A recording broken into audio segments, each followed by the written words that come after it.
Mauléon, dans le nord des Deux-Sèvres, où l'histoire d'une utopie sociale devenue réalité.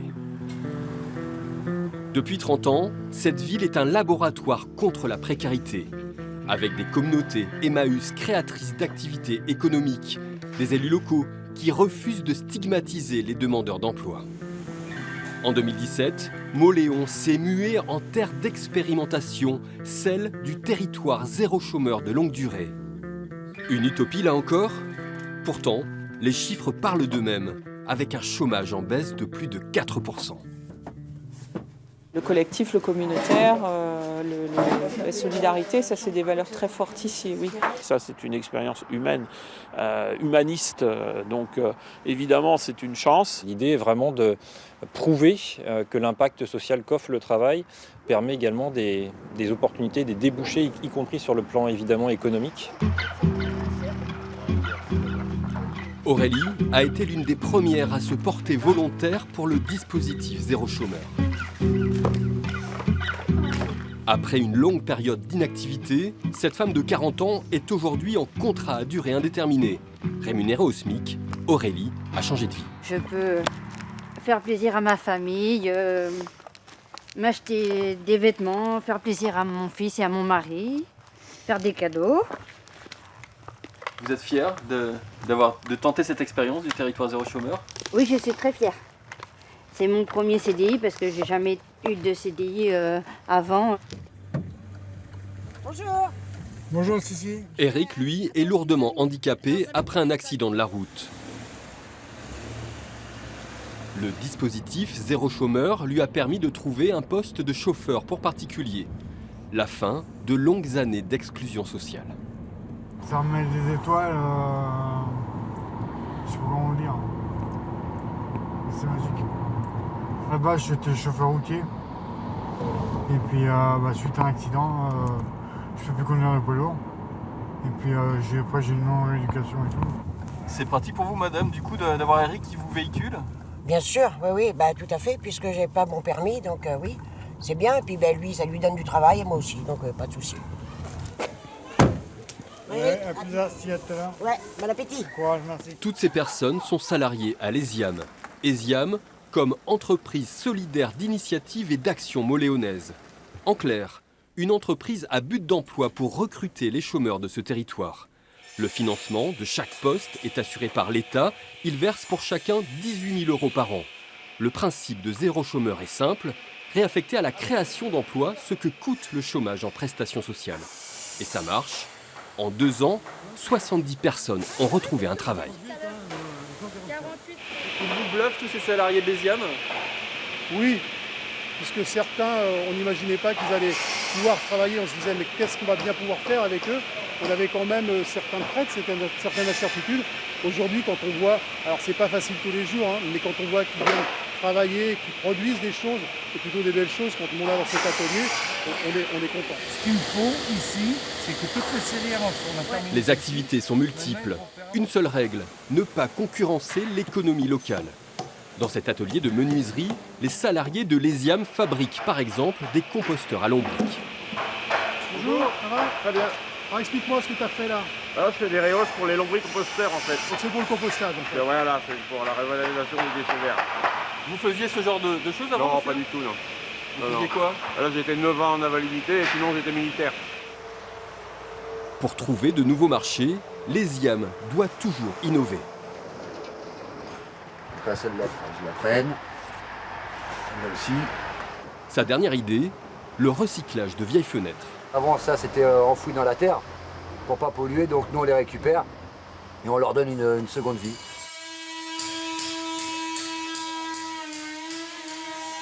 Une dizaine de personnes travaillent chaque jour sur ce projet.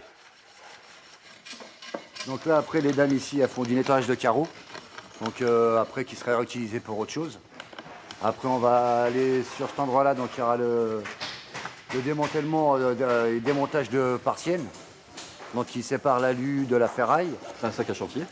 Oui, très grand chantier. On en a pour encore un bon moment. Créer et préserver les emplois. Une lutte quotidienne pour le dispositif zéro chômeur. Le développement durable pourrait l'aider à atteindre ses objectifs. C'est vrai que l'économie circulaire est un gisement d'emploi. Encore faut-il arriver à mettre en place des process de production, de faire travailler des gens dans de bonnes conditions et de pouvoir après aussi tirer un chiffre d'affaires. Un chiffre d'affaires pour développer un modèle économique qui n'a rien à voir avec le modèle économique classique, puisque si c'était rentable, ce serait déjà fait. Un équilibre fragile. D'autant plus que l'État prévoit de baisser ses aides. Mais sans volonté politique, la belle histoire pourrait mal finir. Le maire de Mauléon en a bien conscience, lui a toujours soutenu cette expérimentation zéro chômeur. Il sait que l'entreprise doit atteindre 300 000 € de chiffre d'affaires. Il en manque aujourd'hui 30%. C'est un objectif tout à fait réalisable en 2019. Sauf que si l'État baisse de 1 000 €, c'est plus 300 000. Il faut rajouter 1 000 € multiplié par 70 salariés, il faut passer à 370 000. Donc si les règles du jeu changent en cours d'expérimentation, là on ne va pas y arriver. C'est une traîtrise pour vous? Oui, en tout cas c'est un manque.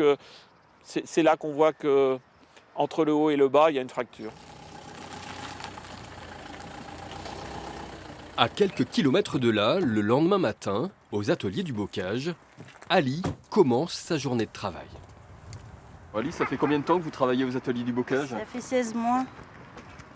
Et avant, vous faisiez quoi? Je faisais rien. Et là, vous embauchez dans quel service maintenant? Aux cartouches. Vous faites quoi comme fonction? Opératrice de cartouches triées. Depuis 27 ans, cette entreprise créée par Emmaüs a fait du réemploi des exclus sa priorité. En 2019, ils sont 154 à y travailler, comme Ali, au milieu des cartouches d'imprimantes usagées. Je suis en train de trier par référence et par marque. Tout ce que je veux récupérer. À l'instar du dispositif Zéro Chômeur, les ateliers du bocage innovent pour consolider leur projet social. Dans le service d'Ali, par exemple, 100 000 cartouches recyclées, c'est un emploi assuré. Effectivement, chez nous, tous les marchés doivent être rentables. On doit trouver un équilibre économique et dégager des marges. On parle de productivité, de rentabilité. On est une entreprise comme une autre et ces bénéfices qu'on peut dégager nous permettent de développer l'entreprise, créer de nouveaux postes de travail, comme n'importe quel acteur économique. Et oui, la deuxième vie, le reconditionnement de cartouches d'impression, téléphone portable, matériel informatique, trouve ses équilibres économiques. La grande spécialité des ateliers du bocage, le recyclage des smartphones. En 2018, on a traité 300 000 téléphones, dont 20% partent en réemploi. Quand ils arrivent, donc on en fait la traçabilité, on en teste les batteries et 26 points de contrôle, et on va en effacer les données. Ensuite, ils partent en réparation, puis en reconditionnement, pour être vendus ensuite à la boutique. Alors qu'est-ce que vous êtes en train de faire là? Je suis en train de changer un bloc écran sur un téléphone. Donc c'est une opération qu'on fait assez souvent ici en réparation. C'est vrai que c'est des pannes assez communes, des blocs écrans qui sont cassés. Les mobiles sont revendus dans 4 magasins spécialisés. C'était pour acheter un téléphone. Oui. C'est plutôt dans le modèle Samsung S7 ou S8. Un succès. Dans la boutique de Bressuire, par exemple, 600 appareils reconditionnés trouvent preneur chaque mois. 50% moins cher que du neuf. C'est des prix intéressants ici? Ouais. Là, il y a le iPhone S6 64 Go et là, il est à 270 et là, il y a le Samsung S8 à 380. Cette activité consolide le chiffre d'affaires annuel de 10 millions d'euros des ateliers du bocage. Une fierté pour tous les employés, mélange de public socialement fragilisé et de personnel qualifié. On est fortement convaincus que l'émulation que ça peut créer est stimulante et permet à chacun de trouver sa place dans une entreprise qui, quelque part, doit servir de modèle à un modèle alternatif et qui peut entraîner également d'autres initiatives comme la nôtre, on l'espère, sur le territoire et sur l'ensemble du territoire français.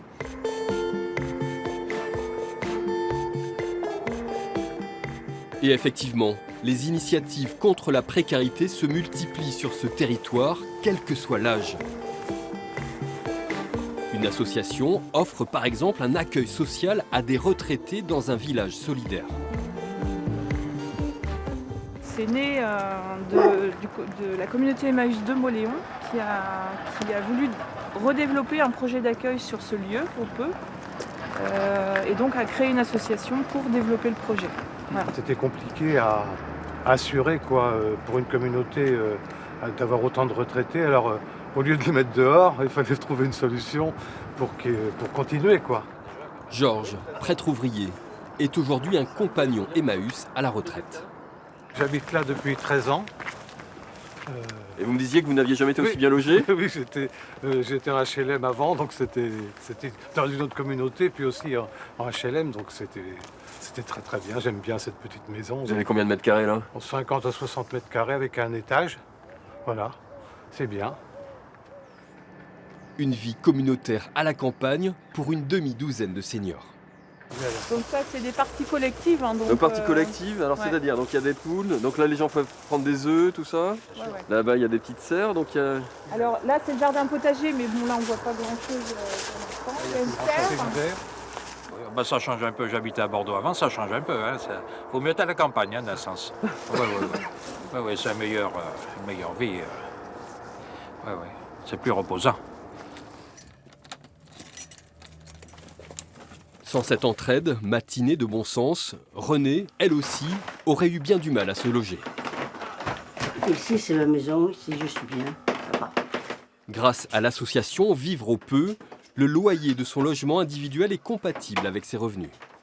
Quand tu prends un logement et tout, quand il faut que tu payes l'eau, l'électricité, tout ça, j'aurais pas assez, quoi. Vous touchez combien en retraite tous les mois? Ça doit être marqué 626,64. Ouais. Et vous payez combien pour vivre ici? 365, c'est ça? Ouais. Donc il vous reste un peu moins de 300 € pour vivre par mois? Ouais. Les retraités profitent aussi d'une vie communautaire pour rompre l'isolement, avec en particulier un repas collectif tous les midis, au milieu de la communauté Emmaüs, composée de compagnons actifs et de migrants. Quand on n'a pas une grosse retraite, c'est sûr qu'on a peur de retomber. Parce qu'on connaît, après, quand on part d'ici, on connaît plus personne, quoi, pour ainsi dire. Quoi. On est tout seul quand les... Des sorties sont aussi organisées chaque semaine. Le jeudi matin, direction le supermarché. C'est agréable de visiter, de voir le magasin, tout ça. Puis moi, là-bas, c'est que je suis connue aussi. Là, t'as vu 3,79, Ouais, c'est bon. 3,99, ce qui fait qu'on a pour moins de 8 €. Là. Des courses souvent personnelles. Qu'est-ce que vous avez acheté là? Et de la bouffe pour mon cher. Ah, c'est pour votre chat que vous avez acheté la nourriture? Oui. Mais aussi parfois des achats pour la communauté, histoire d'agrémenter le quotidien des retraités. Vas-y René, on a un point. Figurez-vous que nous sommes en projet, nous avons réfléchi, nous allons voir pour investir dans un baby-foot. Donc il faut qu'on on va partager. Voilà. C'est ça, hein? Ça permet de jouer ensemble. Ça permet de jouer ensemble. Voilà. On le mettrait où? Dans la salle communautaire. Il faut juste qu'on réenvisage l'aménagement. L'appel de l'abbé Pierre n'a décidément pas fini de faire écho sur Mauléon. Sans son mouvement populaire, la précarité serait très différente sur ce territoire. C'est aussi la réussite d'une conjonction de forces politiques et associatives. Elle fait aujourd'hui du Nord de Sèvres une référence pour beaucoup dans le grand débat social français.